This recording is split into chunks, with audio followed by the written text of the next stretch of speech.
Okay guys, I want to do this one video this time. I hope to have it, hopefully everything will work. Alright, so I'm real excited, happy, exhausted and happy. Well, I'm okay. Alright, so let me cut to the chase a little bit. The East Indiana, I should grab my laptop, Indiana Bridge where the I think it was Fig. I'm not even sure if it was Denny Pate or not anymore. Well, Fig though did the scaffolding foundation specifications, bring it down, dropping it down 1 foot from, I don't know, 15 inches, or which they dropped it down so much on the scaffolding. And the foundation ultimately failed on that bridge. It was holding up the scaffolding, of course, that was holding up the bridge, and the workers died. Fast forward, I think we're back to scaffolding again. The scaffolding, the foundation, is what wasn't given enough credit for. That the loads, when they were post-tensioning 2 and 11, put a load down 10 that they didn't think would happen, or down 3 that they didn't think would happen. This caused a deflection in the deck, which compressed or pushed down the scaffolding and the foundation into the foundation. The 2 points that it would have happened at would have been obviously below 10 and below 2. From there on out, it shows that their calculations were wrong. So if they thought these forces were going to go back into the diaphragm on 2 and 11, well, then their assumptions were wrong. As the CEI stated, he speculated that I think on 2/28 February, he speculated that these cross tension cracks were from post tensioning numbers 2 and number 11. But it would have been tension is what he was thinking. So he wasn't thinking a compressive force down. That somehow, perhaps, in this circle of hell up here, that created tension in these bars somehow. But the problem I've had with cracks is that I think cracks will tell you the story on everything. And these cracks are parallel.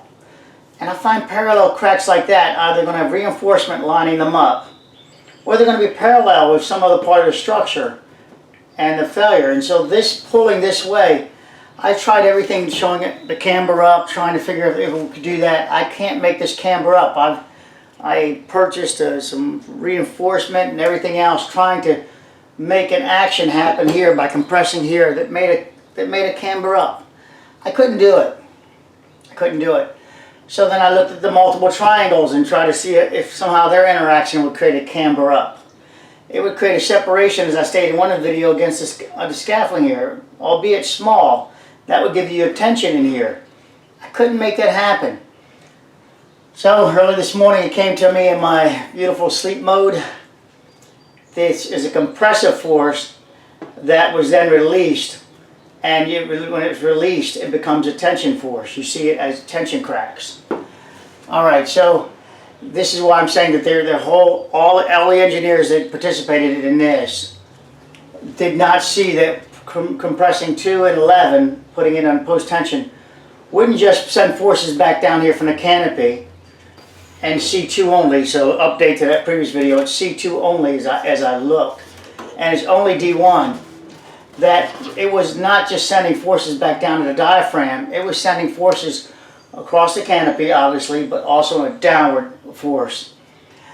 D1 was all they had longitudinal cables at this point stressed in this deck. There was not D2, D3, D4, D5 or D6. Very critically, there was no transverse cables tensioned at this time either when they did this. So that means this number 10 was all on its own to create a force into the deck, right down, as we know, the center of the deck. Because D1s, it could not get, the forces could not be shared over the D1 fully, because all it had was reinforcement in the concrete, which typically would be designed to support the concrete in this case, right? To keep part of it. But and we're on this, and we're on the formwork. That's all we have to stop this deflection. It's deflection of the deck. But they didn't count on compression being in 10, as the CEI stated. He didn't state that once 2 and 11 were being compressed, it put compression in number 10, which created these cracks. No, he recognized them, the CEI, as tension cracks. But he just the wrong direction. So it's down. And why do we have this direction? Well, let's jump forward to where we know the failure happens, here and here. These are where we know the load paths are resolving themselves. No matter what you come out to, this is where the load paths are resolving themselves. The deck breaks here and the canopy breaks there. This is not to be critical at this point. So this held together. This was bonded. These two were bonded together when they did it. So was 3 and so was number 2. They became bonded together with the rest of the system. When you did D2 through D6 and then the transverse cables, this is what I said about recapturing the load. You want to attempt to recapture what was the effect of this. I said it puts when you post tension this, it puts compression down here, which put a deflection in a deck. It's permanent deflection. I'd love to see the cracks later after they finish the rest of this, but they don't show the cracks again. But it's a permanent deflection. It's not coming back. Those cracks are there, and perhaps when they post tension these 4 bars here, that it was able to pull back up to some degree.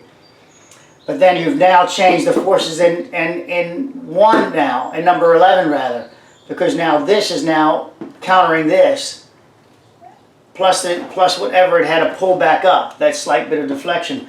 This is going to be our key, but of course no one's going to speak of it. What happened here at the scaffolding, or did no one notice it? This is a huge amount of scaffolding. Don't forget that, guys. If you see the images, it's a lot of scaffolding. We've got scaffolding here and here. But the cracks appear and show photographs by the CEI. The CEI makes it look like the scaffolding is gone, and so therefore I'm like, wow, they did this without the scaffolding in here? They post tensioned, I don't know. They post tension only with the base, with the ground to underside of deck scaffolding, apparently.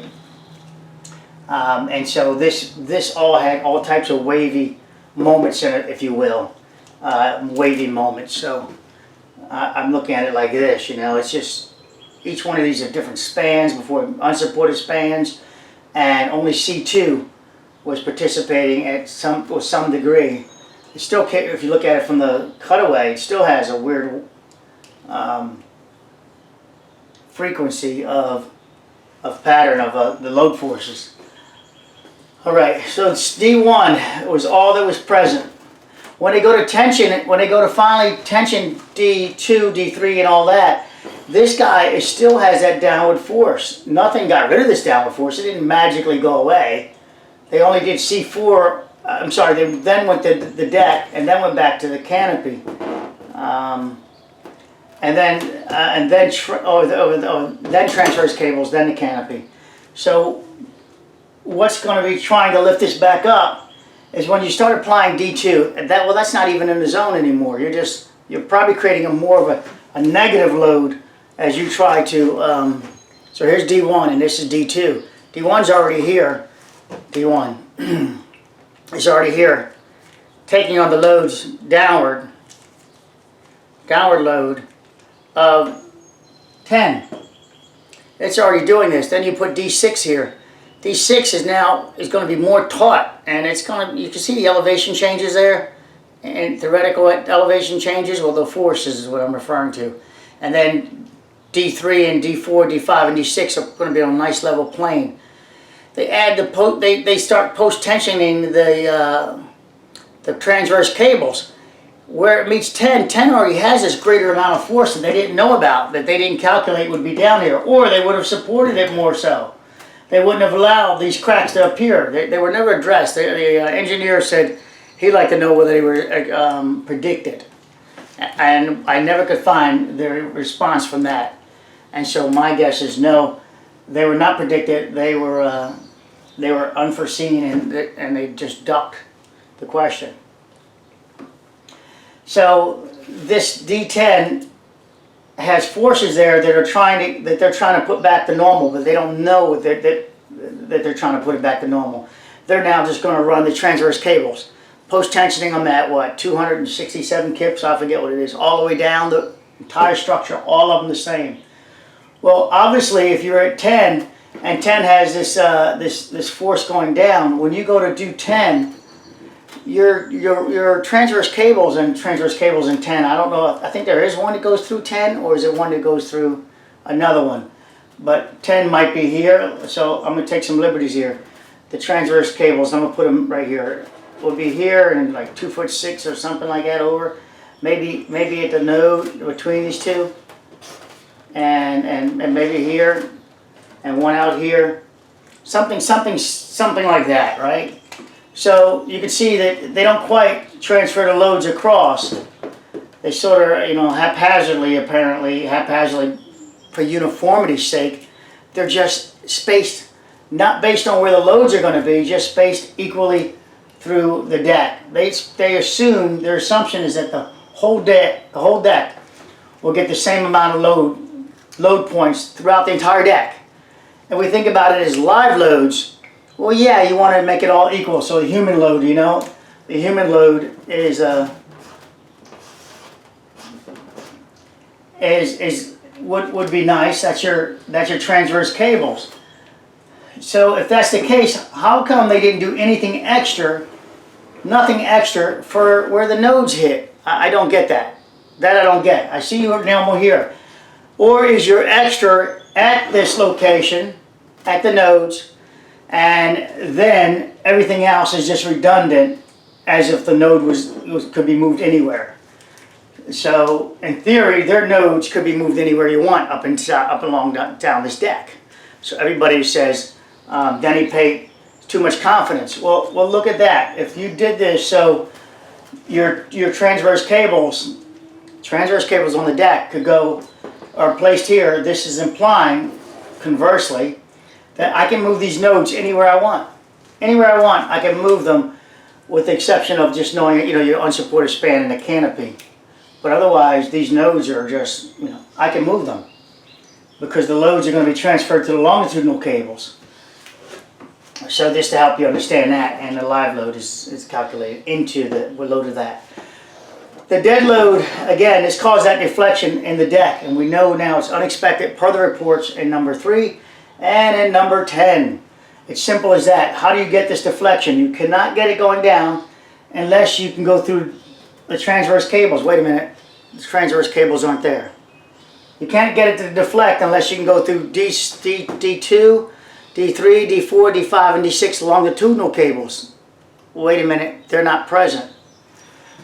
You can't go through unless you can get to deflect D1. Wait a minute, D1 is actually undersized. It's like 500 kips, it's 457 kips. And that load also has to take the dead load of the deck. And so, I don't know how much is in reserve to resist this 560 kips or so. How much of it is actually going back down here in clamp force? How much is it staying inside this member 11 in clamp force? And how much of it is using a mechanical advantage?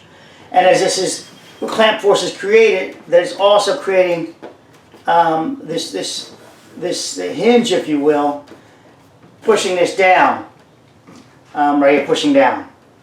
How much of that is created? Well, we would like to see if there was any sliding effect right here, as people like to see their sliding shear. If so, would it not be here? Would that not be a place? Of course, the angle changes things, and that means the forces are just going to translate back into the stirrups.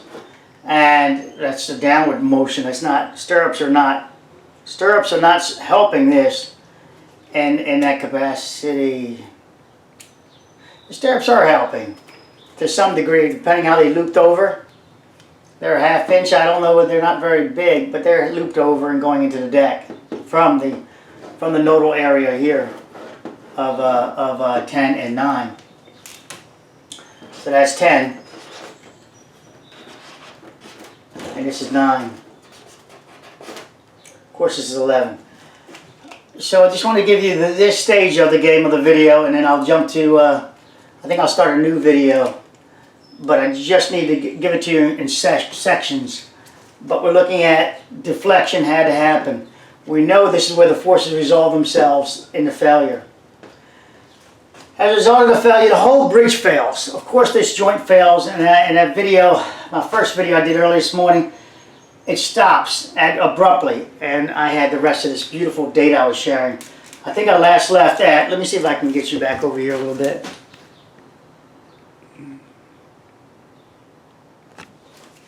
I think I last left somewhere about talking about the transfer of, I said 1 ton. In reality, I meant 1 dump truck. I mean 1 yard, approximately 1 yard here. I said 13 feet. The 4 feet, I'm flexible in adding it to the diaphragm or keeping it in the column. So this would show that blowout at the very bottom of the when you look at the diaphragm from the OSHA report, you see blowout at the bottom. If the forces were coming down the outside of that 10-inch part of 12, the 10-inch column part, it would blow out at the bottom there, undercutting it. Okay, that's one. Up here, where it meets the deck, where this 12 meets the deck, it would have a shear force coming out like this on a 45.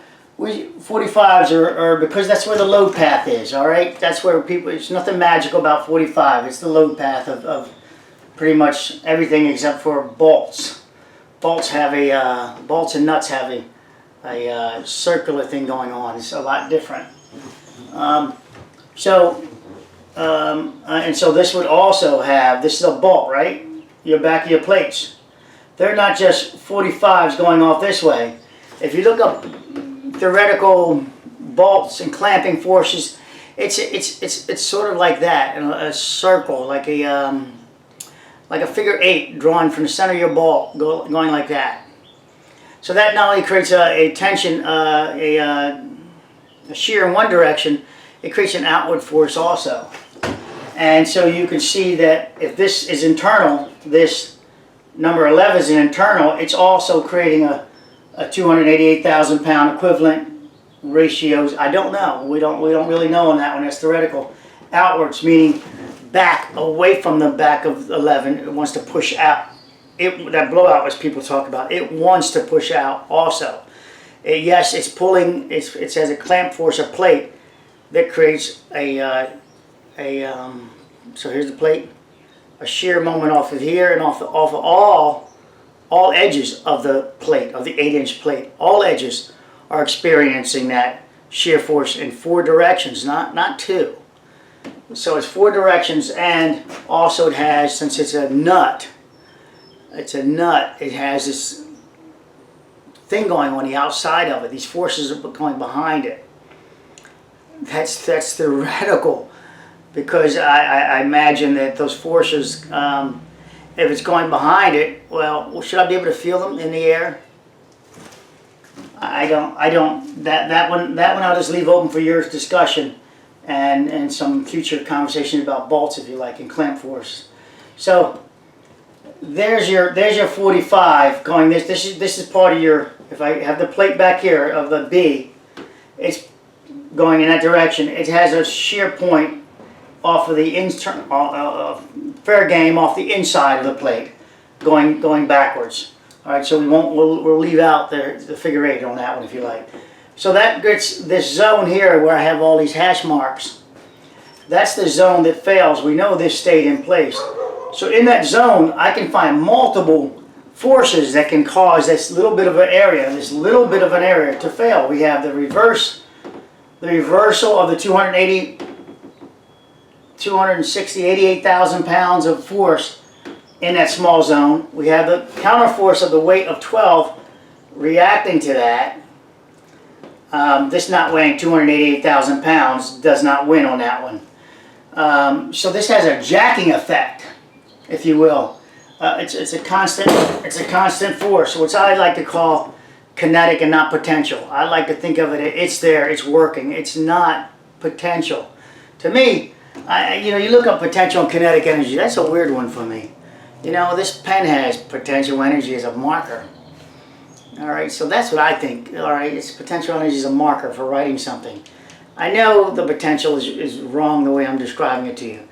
but I don't see potential energy that way. I'm sorry, my brain sees kinetic energy, sees it as kinetic in this case, meaning it's working, it's there, it's not just on reserve, it's doing something, it's reacting. So much so that if you were to remove this product around here, you would cause the failure. And we're going to create that failure to prove it. So it's there. When Denny Pate, when they ordered a detensioning of B, not A, because A is inside this deck. B is holding this force up here, this 12. A is in line. A comes straight across. This is 12 down here.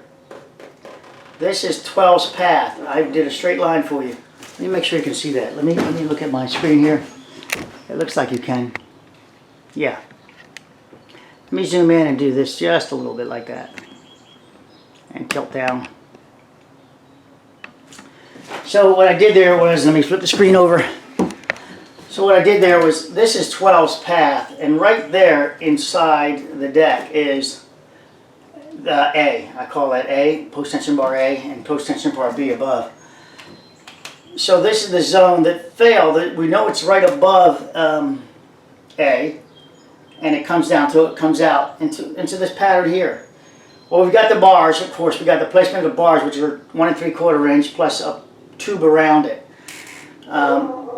This only leaves, and you have the post-tensioning of D1s paralleling this pocket right here. So D1s are over here. Below the clamp force here, we have an 8-inch pipe approximately, and below that we have the rest of the blister, I refer to it as, and it looks more like this. And so this would be the pipe, approximately 4 inches on this side, or 3, I think I calculated. 3, 6, yeah, about 3 inches on each side and up here. So I don't count below this. I don't see it as significant, not significant, which would be interesting about that, right? That would make it a hinge effect, the spinning off to get to it, but I think it's a shear effect, and not. Also, I don't think it just. It also, rather, it could have possibly when it took a bump off the when it took a bump off of the as it was pulling in, it took a bump right here off of the shims. That alone, hitting that blister, could have freed this up. So we're always talking about how to get this off of here, and I said it had a lift-off effect, right? So if this starts breaking here and here, it pulls forward, and this is out of scale, but it pulls forward, you know, as it's falling, just that little bit of footage, and when it's starting to collapse, that blister gets pinned right here on the diaphragm, on the pier, and I need a matching impact point on the pier. I think there is one, or it could be a piece of rebar that it snagged on. It had a jacking off effect of, weird choice of words. It had a jacking off and up effect of 12. That's one blister sticking out. This gets us our lift off now. This gets us our undamaged materials of the J-bar that we have inside here. We have a J-bar in here that I've